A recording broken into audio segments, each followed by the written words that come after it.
오늘 함께 보실 말씀은 마태복음 13장 1절에서 23절까지 말씀입니다.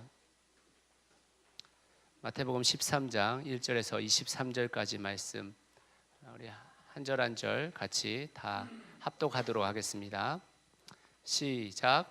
그날 예수께서 집에서 나가사 바닷가에 앉으심에 큰 무리가 그에게로 모여들거늘 예수께서 배에 올라가 앉으시고 온 무리는 해변에 서 있더니 예수께서 비유로 여러 가지를 그들에게 말씀하여 이르시되 씨를 뿌리는 자가 뿌리러 나가서 뿌릴새 덜어는 길가에 떨어짐에 새들이 와서 먹어버렸고 덜어는 흙이 얕은 돌밭에 떨어짐에 흙이 깊지 아니하므로 곧 싹이 나오나 해가 돋은 후에 타서 뿌리가 없으므로 말랐고 덜어는 가시떨기 위에 떨어짐에 가시가 자라서 기운을 막았고 덜어는 좋은 땅에 떨어짐에 어떤 것은 100배 어떤 것은 60배 어떤 것은 30배의 결실을 맺었느니라.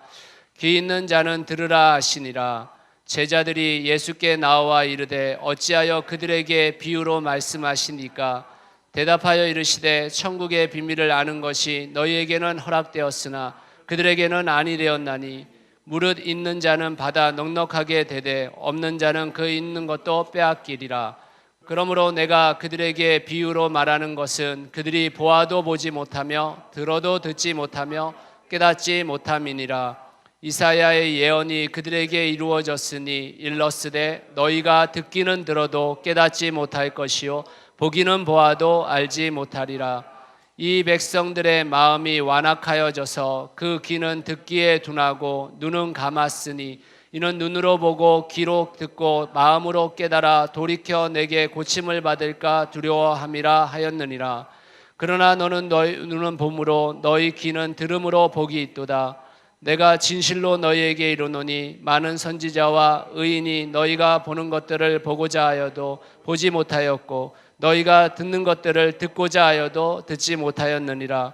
그런즉 씨 뿌리는 비유를 들으라. 아무나 천국 말씀을 듣고 깨닫지 못할 때는 악한 자가 와서 그 마음에 뿌려진 것을 빼앗나니 이는 곧 길가에 뿌려진 자요 돌밭에 뿌려졌다는 것은 말씀을 듣고 즉시 기쁨으로 받되 그 속에 뿌리가 없어 잠시 견디다가 말씀으로 말미암아 환난이나 박해가 일어날 때는 곧 넘어지는 자요 가시떨기에 뿌려졌다는 것은 말씀을 들으나 세상의 염려와 재물의 유혹에 말씀이 막혀 결실하지 못하는 자요 좋은 땅에 뿌려졌다는 것은 말씀을 듣고 깨닫는 자니 어떤 것은 100배 어떤 것은 60배 어떤 것은 30배가 되느니라 하시더라. 아멘. 오늘 천국은 이미 우리 안에 시작되었다라는 제목으로 여러분들과 함께 말씀 나누겠습니다. 지난 9월 전 세계에 가장 큰 이슈가 되었던 사진이 있습니다. 혹시 여러분 어떤 사진인지 아십니까? 바로 이 사진입니다. 3살배기 꼬마아이 크루디의 사진이죠. 크루디는 꼬마아이인데 중동국가 시리아의 내전으로 인해서 다른 나라를 찾아 떠났던 사람들에 포함되어 있었는데 배가 전복되면서 크루디의 시신이 차가운 주검으로 발견되어졌습니다. 이 아이의 죽음으로 시리아의 실정이 전 세계에 알려졌고 몇몇 유럽의 국가들이 시리아 난민을 받아들이는 계기가 되기도 했습니다. 그렇지만 아무리 생각해도 너무 안타까운 일이죠. 그렇다면 왜 시리아 사람들은 그 나라를 벗어나서 다른 나라를 찾아갔을까 생각해 봐야 하죠.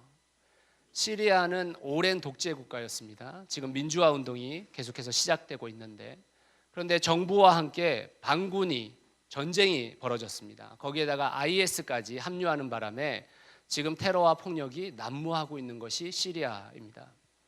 누군가를 죽이지 않으면 자기가 죽어야 되는 상황에서 사람들은 반군과 IS에 가입하지 않으면 안 되는 상황에 놓여졌고 그래서 그들은 평생토록 자신들이 일궈왔던 그 국가를 떠나서 다른 나라를 찾아 헤매고 있습니다. 시리아는 지금 죽음의 나라요, 저주의 나라요, 전쟁의 나라가 되었기 때문에 많은 사람들이 난민화되고 있는 상황입니다. 그러나 한번 우리가 다시 생각해 보면 시리아 사람들이 다른 나라를 찾아서 간들 그곳이 천국은 아닐 것입니다. 그곳에는 죽음과 전쟁이 없을까요? 통계적으로 보면 세계 난민들이 한 나라에 정착하기 위해 걸리는 시간이 최소 8년이랍니다. 한 나라에 정착한다고 해도 수많은 고난과 아픔을 경험하게 될 것입니다. 다시 말하자면 그들이 찾는 또 다른 나라도 그곳이 천국일 수 없다는 것입니다. 우리는 어떨까요? 요즘 대한민국을 지칭하는 가장 많이 들리는 용어가 무엇입니까? 헬조선입니다.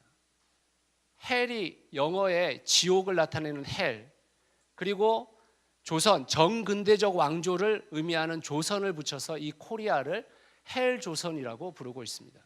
다시 말하자면 이 한국이 오늘날 지옥이라는 말입니다. 그래서 많은 젊은이들이 탈조선이라는 단어를 씁니다. 그래서 해외 이민을 갈 수 있는 방법을 연구하고 서로 공유하고 있는 실정이 지금의 우리나라 현실입니다. 꼬마이 크루디가 살던 시리아나 지금의 한국이나 지옥 같기는 매 한 가지인 것 같습니다. 어쩌면 우리도 한국을 벗어나 새로운 나라를 찾아야 할런지도 모릅니다. 만약 여러분들이 새로운 나라를 찾는다면 어떤 나라를 찾으실 예정이신가요? 미국, 유럽의 어느 좀 이렇게 좋은 국가들, 또는 뭐 되게 진용이 이제 캄보디아 어떠신가요? 네. 네. 새로운 나라를 찾으신다면 제가 추천해드리고 싶은 나라가 있는데 그 나라가 바로 하나님의 나라입니다. 가장 가까운 나라입니다. 완성되진 않았지만 이미 시작된 나라이고 이 세상의 어떤 나라와도 비교할 수 없는 나라이고 그것이 바로 하나님의 나라입니다. 하나님의 나라는 추상적인 나라가 아닙니다. 가장 실제적이고 가장 아름다운 나라입니다. 하나님의 나라를 죽어서 가는 곳이라고 생각하면 오산입니다. 하나님의 나라는 이미 우리 안에 시작되었고 그것을 원하는 자들이 함께 만들어가는 것이 바로 하나님의 나라이기 때문입니다. 이 하나님의 나라에 대해서 교회에 오랫동안 다니신 분들은 아마 많이 들어보셨을 거예요. 그런데 우리는 이 하나님의 나라 개념에 대해서 잘 모르고 있습니다. 저도 마찬가지고요. 저는 이번 한 달 동안 하나님의 나라에 대해서 여러분과 함께 나눠보려고 하는데요. 그리고 함께 하나님의 나라를 나누고 함께 꿈꾸고 함께 만들어갈 수 있게 되기를 간절히 소원합니다. 아멘이십니까? 네. 오늘 저희가 씨 뿌리는 비유에 대해서 같이 읽었는데요. 이 씨 뿌리는 비유가 전통적으로 어떻게 인식되어져 있냐면 씨를 복음으로 인식하고 있고요. 그 씨를 뿌리는 전도자를 통해서 30배, 60배, 100배의 열매를 얻게 될 것이라고 해석되어져 왔습니다. 전도를 강조할 때 이 본문을 통해서 전도를 강조하기 위해 사용된 본문입니다. 또는 이렇게 해석되기도 했죠. 모든 성도들이 씨를 뿌리기만 하면 된다. 그 땅은 우리가 인식할 게 아니고 우리는 씨를 뿌리기만 하면 의무를 다하는 것이다 라고 설교를 통해서 성도들에게 전도의 부담감을 좀 낮춰주기 위한 본문으로 사용되어졌던 것이 씨 뿌리는 비유입니다. 물론 그 전체 내용 자체는 굉장히 좋은 내용입니다. 우리는 반드시 전도해야 되고요. 또 우리가 전도에 대해서 거부를 받든 그렇지 않든 간에 전도해야 되는 것은 당연합니다. 그러나 그것을 이 씨 뿌리는 비유에서 가져와야 되는 것인가는 생각해 봐야 합니다. 저는 오늘 씨 뿌리는 비유에 대해서 6가지 질문을 통해서 그 비유가 상징하고 있는 것이 진짜 무엇인지에 대해서 좀 더 여러분들과 상세하게 나눠보려고 합니다. 첫 번째 질문은 뭐냐면 씨는 무엇을 상징하는가라는 질문입니다. 뭘 상징하죠? 씨는? 네? 말씀. 네, 말씀. 어떤 말씀? 하나님 말씀이죠. 네. 네, 하나님 말씀 맞습니다. 하나님의 말씀 중에서도 어떤 말씀?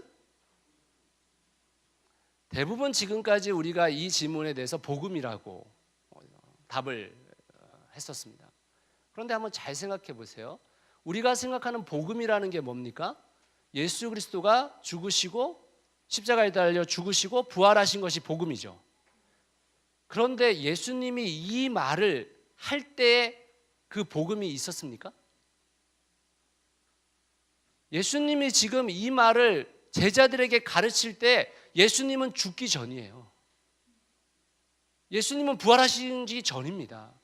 그러니까 그 복음이라고 말할 때 그 뉘앙스 자체가 만약에 예수 그리스도의 십자가의 죽음과 부활이라고 이야기할 수 있다면 조금 가능성이 떨어진다는 얘기입니다. 그러면 복음이 아니고 하나님의 말씀 중에 무엇인가에 대해서 우리가 살펴봐야 하는데, 이 구절은 정확하게 마태복음 13장에 이야기해주고 있다는 것입니다. 13장 11절 말씀 같이 한번 읽어보겠습니다. 시작. 대답하여 이르시되 천국의 비밀을 아는 것이 너희에게는 허락되었으나 그들에게는 아니 되었나니. 지금 씨 뿌리는 비유를 큰 무리들 모두에게 예수님께서 전하시고 나서 제자들이 왜 그것을 비유로만 말씀합니까? 라고 말하니까 예수님이 하신 대답입니다. 천국의 비밀을 아는 것이 너희에게는 허락되었으나. 이게 지금 무슨 말입니까? 씨 뿌리는 비유가 천국의 비유다 이 말인 거예요. 천국의 비밀이다 라고 말하고 있는 것입니다. 씨 뿌리는 비유는 천국의 비밀이지 이것이 복음이라고 말하기가 쉽지 않다는 것입니다. 더 구체적으로 13장 19절에서 말씀하고 있습니다. 같이 한번 읽어볼까요? 시작. 아무나 천국 말씀을 듣고 깨닫지 못할 때는 악한 자가 와서 그 마음에 뿌려진 것을 빼앗나니 이는 곧 길가에 뿌려진 자요. 그 마음에 뿌려진 것이 무엇이라고 했습니까? 천국 말씀이라고 했다는 거예요.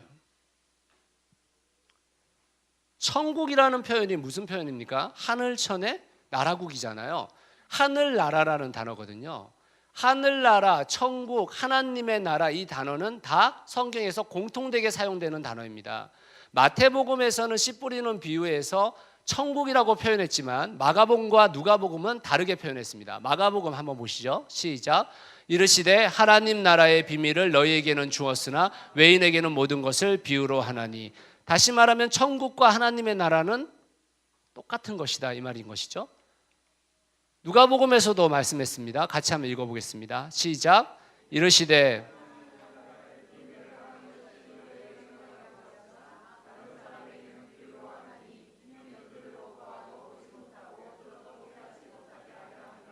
여기서도 하나님 나라의 비밀로 표현되어졌습니다.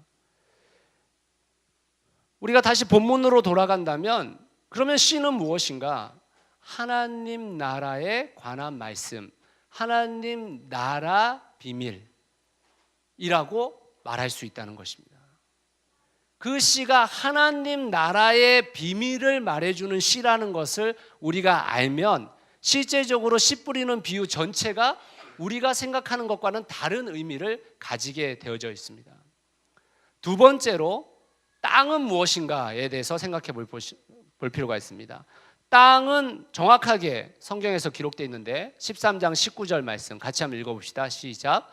아무나 천국 말씀을 듣고 깨닫지 못할 때는 악한 자가 와서 그 마음에 뿌려진 것을 빼앗나니 이는 곧 길가에 뿌려진 자요. 땅은 무엇입니까? 마음, 사람의 마음이라고 이야기했습니다. 예수님께서 하나님 나라에 대한 말씀의 씨를 뿌렸는데 사람들이 그 말씀을 듣고 그 말씀을 통해 뿌리가 내려지는 땅이 바로 사람의 마음이라고 표현했습니다. 그런데 여기에서는 씨가 내려진 땅도 있고 씨가 뿌리를 내린 땅도 있고 뿌리를 못 내린 땅들도 있다라는 것입니다. 그러면 이 비유 전체에서 나타나고 있는 어떤 사람은 그 씨를 뿌려도 그 씨가 뿌리를 못 내리는 사람이 있고, 이 비유 전체에서 어떤 사람은 씨를 뿌렸는데 그 뿌리가 내려진 사람이 있다는 뜻이잖아요. 그러면 그 씨를 뿌렸는데 그 뿌리가 내리지 않은 사람은 누굴까? 마태복음 13장 2절이 우리에게 들려주고 있습니다. 시작. 큰 무리가 그에게로 모여들거늘 예수께서 배에 올라가 앉으시고 온 무리는 해변에 서 있더니. 큰 무리가 씨 뿌리는 이 비유의 배경 속에 먼저 등장하고 있다는 것입니다. 이 큰 무리에게는 비유로만 말씀하셨고 그 비유를 해석해 주지 않았습니다. 왜 그랬을까? 그들의 마음이 이미 하나님 나라라는 씨앗이 자랄 수 없는 마음이었기 때문인 것입니다.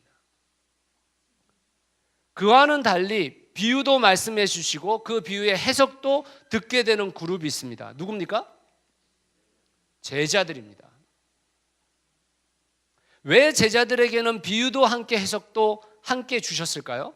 하나님 나라의 비밀이 너희에게는 허락되었다 이 말을 했습니다. 허락되었다.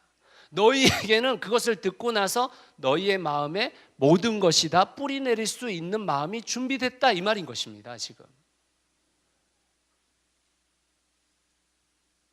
큰 무리들의 마음에는 하나님 나라 비밀의 씨가 자랄 수 없는 상태였고, 좋은 땅이라고 지칭되어지는 제자들의 마음에는 하나님 나라의 씨앗이 심겨질 수 있는 토양이 조성되어져 있었다라고 말하고 있는 것입니다.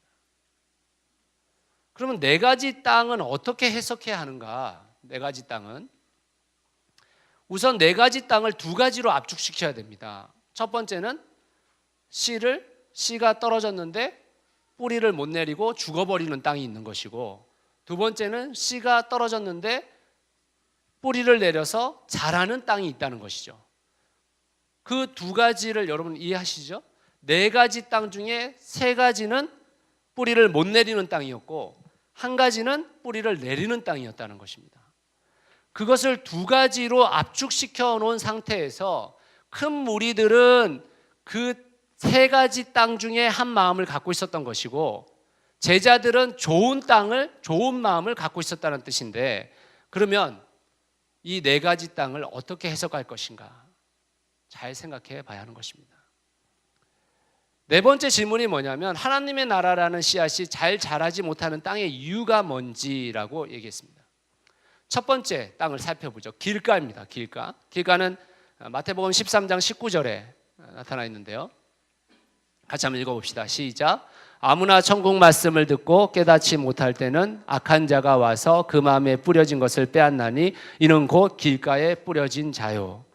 아무나 천국 말씀을 듣고 깨닫지 못할 때에 그 길가에 뿌려진 것이 있었는데 그것을 사단이 갖고 간다고 말했습니다.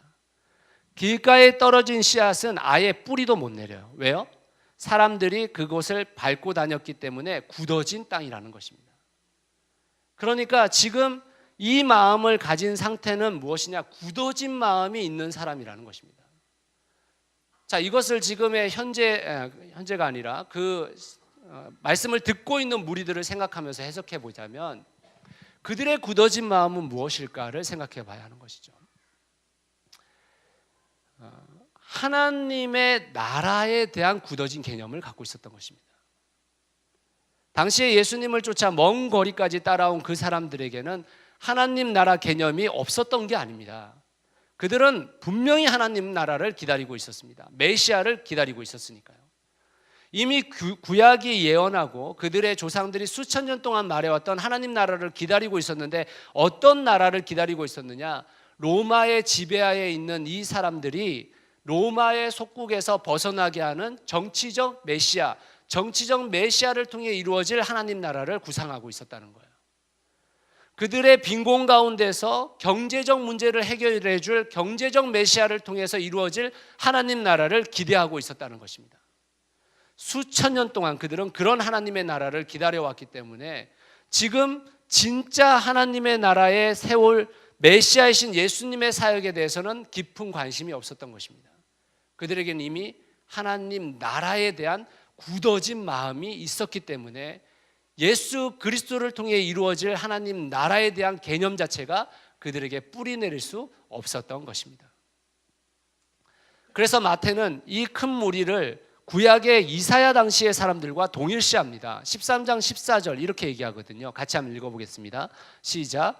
이사야의 예언이 그들에게 이루어졌으니 일렀으되 너희가 듣기는 들어도 깨닫지 못할 것이요 보기는 보아도 알지 못하리라. 이 말씀은 이사야 6장 9절을 인용한 구절이거든요. 한번 보실까요? 시작. 여호와께서 이르시되 가서 이 백성에게 이르기를 너희가 듣기는 들어도 깨닫지 못할 것이요 보기는 보아도 알지 못하리라 하여. 이사야 6장이 무슨 장입니까?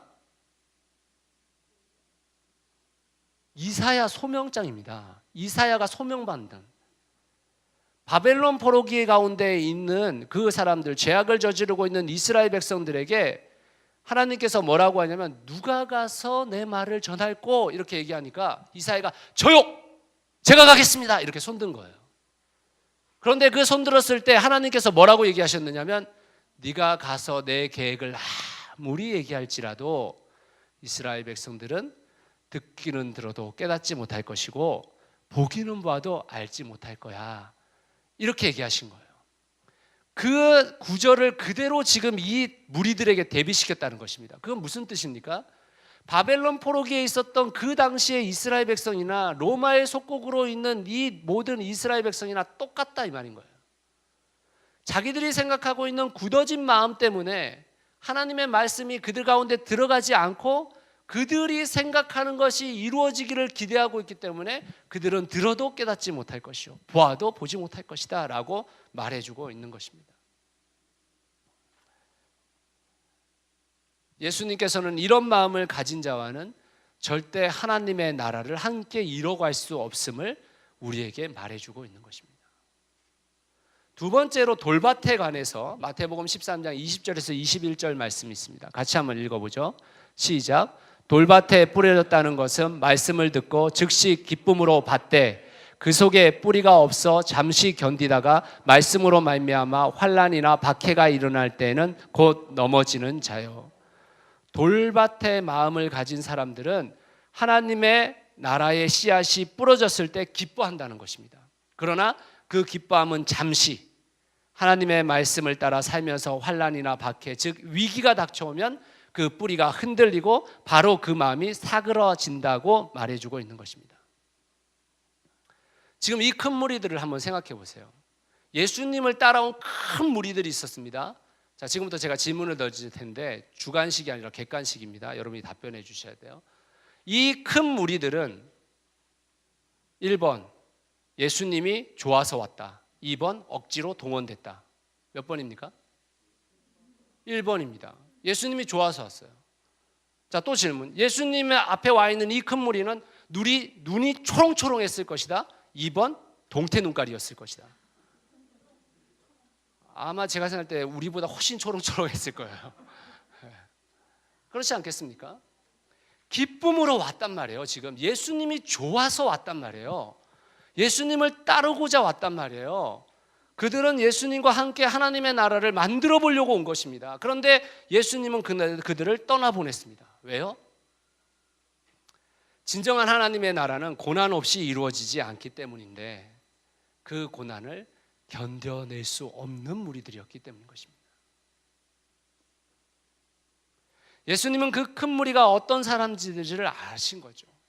그들은 고난이 다가오면 떠날 자들이었습니다. 예수님은 진정한 하나님의 나라를 그 무리들과 함께 나눌 수 없다는 것을 알고 있었습니다. 이런 마음을 가진 자와 함께 한다고 해도 아무리 사람이 많다고 해도 하나님의 나라를 이루는 것이 아니라는 것을 알고 계셨던 것이죠. 세 번째로 가시떨기 밭에 관해서 마태복음 13장 22절이 우리에게 보여주고 있습니다. 같이 한번 읽어보겠습니다.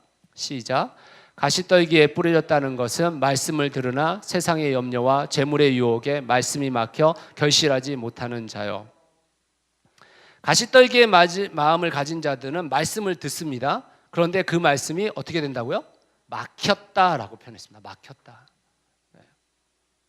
다시 말하면 그 말씀을 통해 열매를 맺을 수 없었다 이 말인 것입니다. 말씀은 들었는데 그 말씀대로 살지는 못했다 이 말인 것이죠. 왜 그럴까요? 세상의 염려로 가득 차 있기 때문입니다.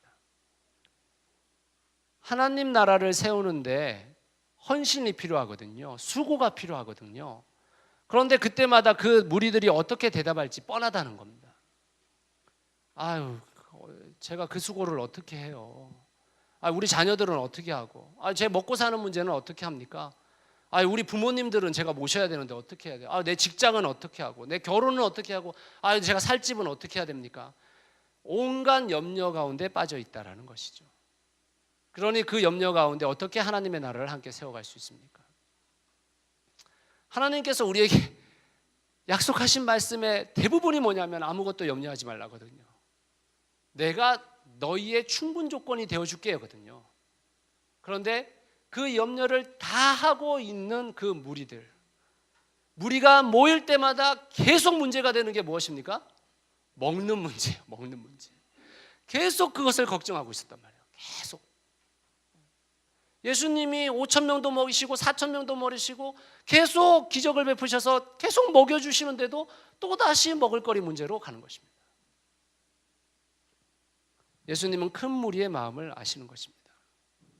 하나님께서 구약을 통해서 하나님의 나라를 세우고 싶어가지고 백성들이 그렇게 원해서 왕을 세웠단 말이에요. 그래, 니들이 그렇게 원하니까 내가 왕 세워주마 해가지고 세운 게 사울입니다. 사울과 함께 하나님 나라를 이루려고 했어요. 그런데 사울이 걸려 넘어진 게 뭐예요? 세상의 염려와 물질 문제입니다. 정확하게 걸려 넘어졌습니다. 그리고 나서 하나님께서는 사울을 제하시고 다윗의 왕조를 세워서 다윗과 함께 하나님의 나라를 이루십니다. 예수님은 기꺼이 쫓아왔지만 온갖 걱정을 하고 있는 이 무리들을 알고 계셨던 것이죠. 세상의 염려에 쌓여 예수님을 온전히 쫓을 수 있는 사람이 아니었던 것입니다. 마치 부자 청년과 같은 그런 사람들이었던 것입니다. 그래서 예수님은 그 세 밭의 마음을 가지고 있는 사람들에게 하나님 나라의 비밀을 알려주지 않습니다. 왜냐? 알려줘도 깨닫지 못하고 알려줘도 보지 못할 것이기 때문인 것입니다. 다섯 번째, 하나님 나라라는 씨앗이 잘 자라는 땅의 이유는 무엇일까? 그렇다면 그것을 좋은 땅이라고 표현하고 있는데 마태복음 13장 23절 말씀 같이 한번 읽어보겠습니다. 시작. 좋은 땅에 뿌려졌다는 것은 말씀을 듣고 깨닫는 자니 결실하여 어떤 것은 100배, 어떤 것은 60배, 어떤 것은 30배가 되느니라 하시더라. 아멘. 좋은 땅이 왜 좋은 땅입니까? 왜 좋은 땅이 좋은 마음입니까? 하나님의 나라라는 씨앗이 잘 자라서 왜 열매를 맺느냐? 말씀을 듣고 깨달았다 이렇게 표현하고 있습니다. 다시 말하면 말씀을 듣고 그대로 순종했다 이 말인 것입니다. 그 말씀을 그대로 받아들였다는 뜻이죠. 그래서 그렇게 살았다라는 뜻입니다. 하나님의 말씀에 내 생각을 맞춰버렸습니다. 하나님의 말씀과 나의 생각, 나의 마음의 생각 사이에 불순물이 끼어 있지 않은 거예요. 하나님의 말씀을 하나님의 말씀으로 받아들였기 때문에 그렇게 되는 것이죠.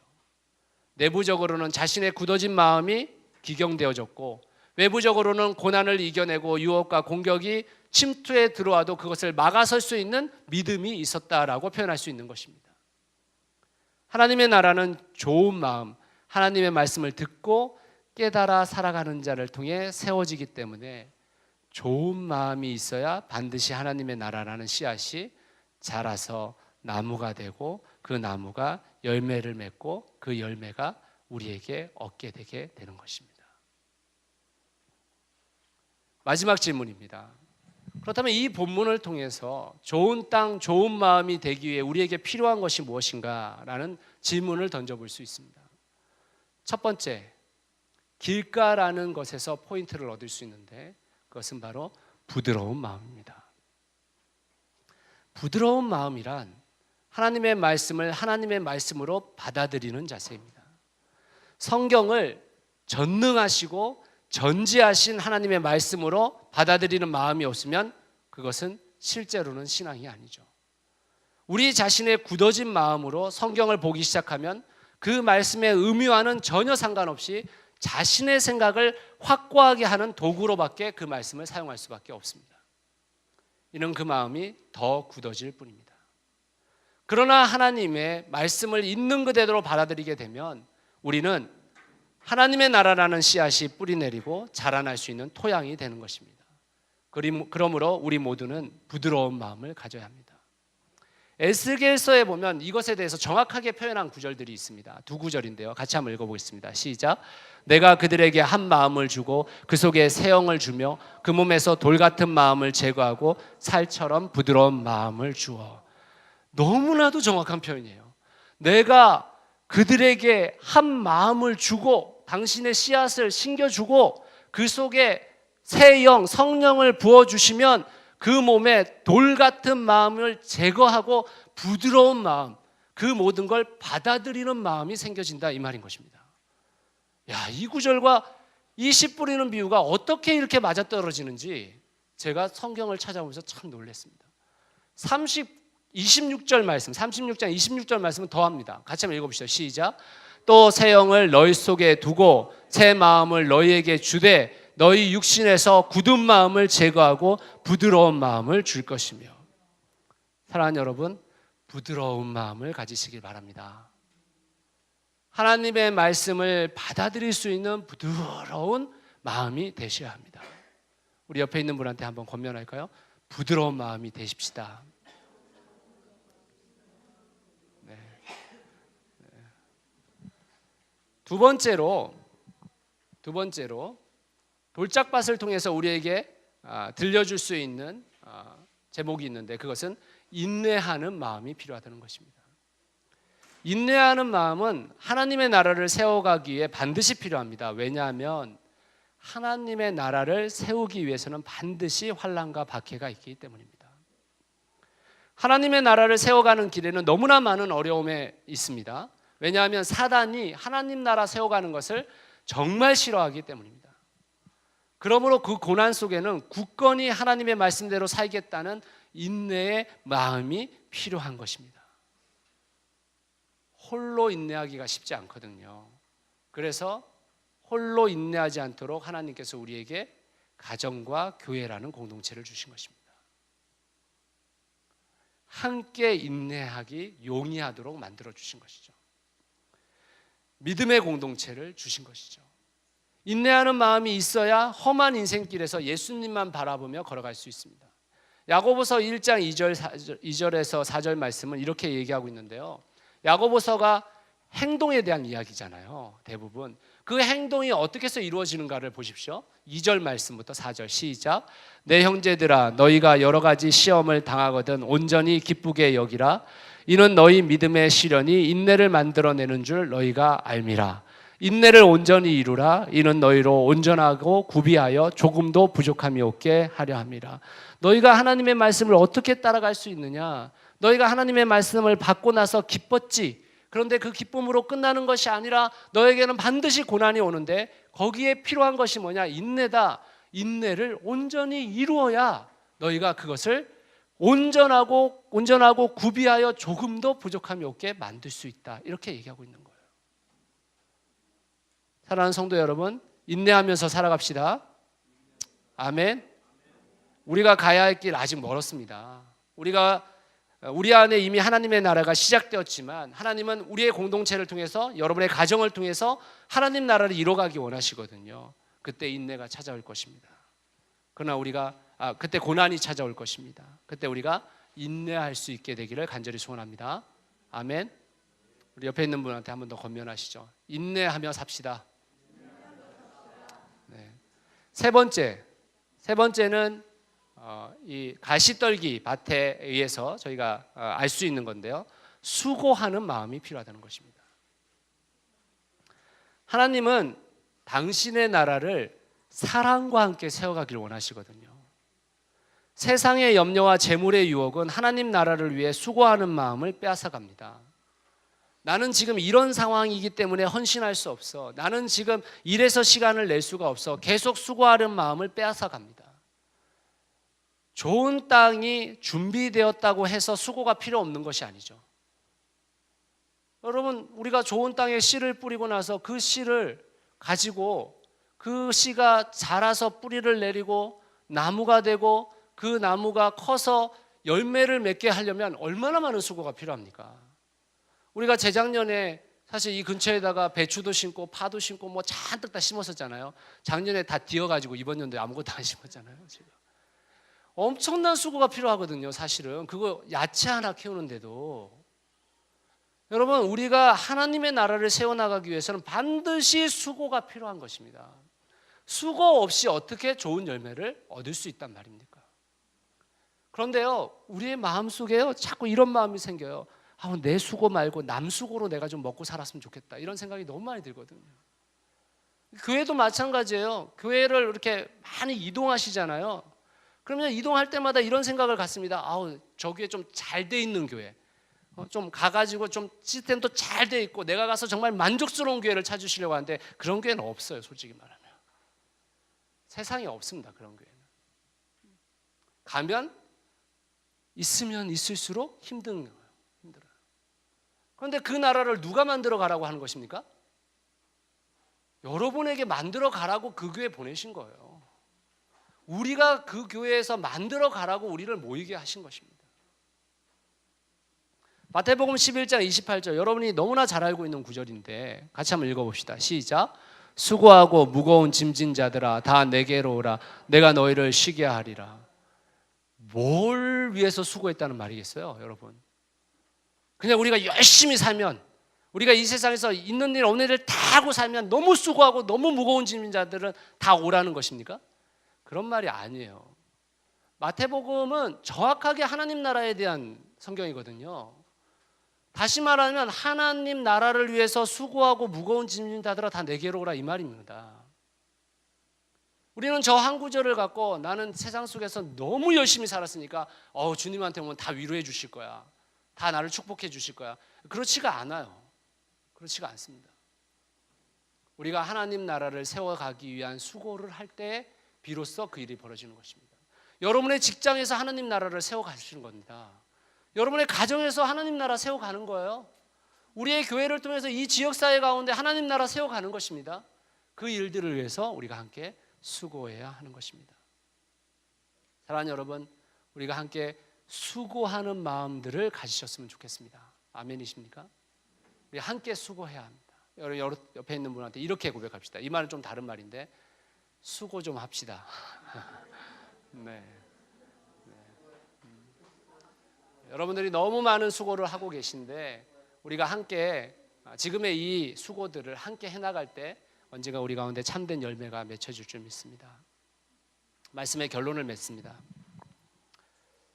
이 세상의 사람들, 또 많은 그리스도인들이 천국을 찾아서 헤매입니다.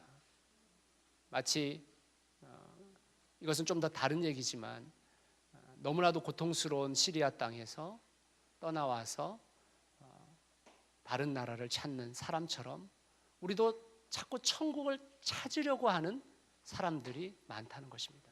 그런데 천국은 찾는 것이 아니라 천국은 만드는 것입니다. 수백 년을 살아왔던 나무들이 천재지변으로 쓰러졌어요. 천재지변이 지나가고 다시 그곳에 나무를 심기 위해서 아이들과 함께 갔는데 한 아이가 이렇게 질문을 던집니다. 넘어진 나무들을 보면서 선생님, 이 나무는 몇 살이나 되었습니까? 이렇게 질문을 했어요. 그러니까 그 선생님이 100살 아니 200살도 넘었을 거야, 이렇게 얘기를 했어요. 그러니까 그 소년이 얘기하기를, 그래요? 그럼 나무는 몇 살이나 되어야 다 자라는 것입니까? 이렇게 질문을 던졌어요. 그러니까 선생님이 얘기하기를 1000년이 지나도 계속 자라고 있는 나무들도 있단다, 이렇게 얘기를 했습니다. 그럼 우리가 지금 심는 나무는 언제 다 자라게 되는 겁니까? 라고 이 어린아이가 질문했을 때 선생님이 이렇게 얘기했어요.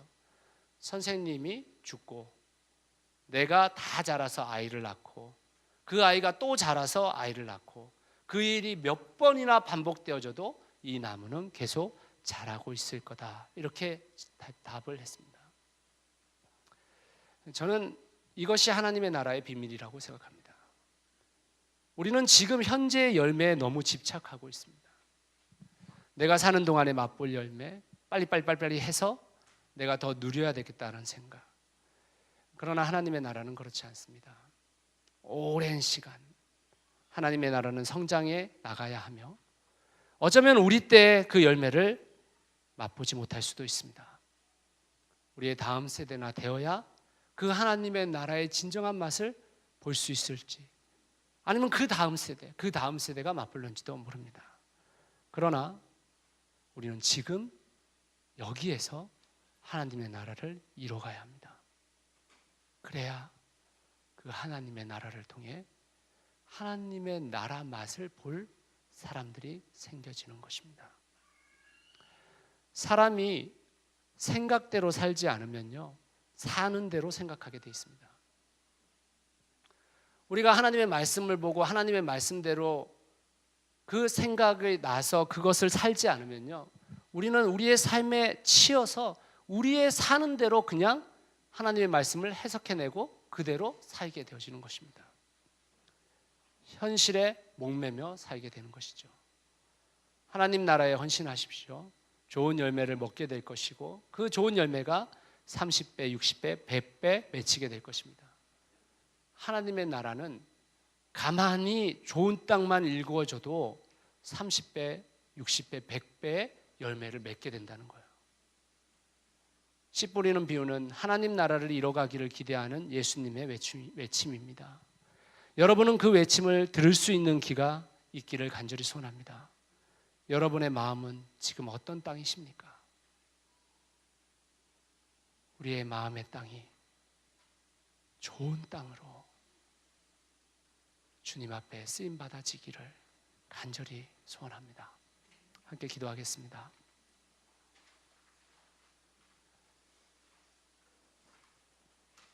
우리 함께 기도할 때 이렇게 기도하셨으면 좋겠습니다.